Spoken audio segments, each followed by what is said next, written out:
मित्रों नमस्कार।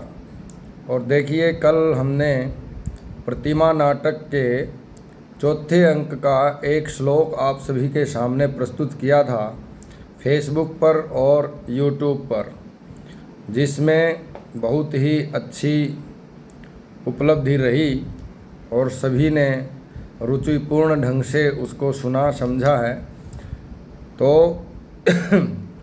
उससे अगला श्लोक भरत और राम की जो चर्चा चल रही थी, भरत जी राम जी को अयोध्या चलने के लिए, राज्य संभालने के लिए प्रार्थना कर रहे थे और राम जी उनको पिता की आज्ञा का पालन करने का आदेश समझा रहे थे कि ये पिता की आज्ञा है और मेरे लिए भी शिरोधार्य है और आपके लिए भी शिरोधार्य है, इसलिए मैं अयोध्या नहीं चल सकता। तो उससे अगला जो श्लोक भास जी ने लिखा और राम जी भरत को और विस्तार से समझाते हुए कहते हैं, पितुर्नियोगादहमागतो वनम न वत्स दर्पान्न भयान्न विभ्रमात् कुलं च न सत्यधनं ब्रवीमि ते कथं भवानी च पथे प्रवर्तते। श्री राम भरत जी को ये कहते हैं कि आप जिस हठ पर तुले हुए हो वो रास्ता उचित नहीं है और रघुवंशी होते हुए, सूर्यवंशी होते हुए आप इस नीच पथ पर क्यों जा रहे हैं। तो इसके प्रति राम जी भरत को दोबारा से बोध कराते हैं कि पितुर्नियोगाद हम आगतो वनम, कि मैं पिता की आज्ञा से वन में आया हूँ।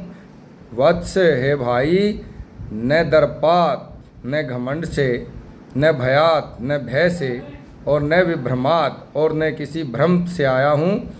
कुलम च न सत्य धनम ब्रवीमिते, मैं आपको सच बतला रहा हूँ कि हमारे कुल का जो धर्म है वो सत्य का पालन है। सत्य ही हमारा धन है, जबान ही रघुवंशियों की आन है।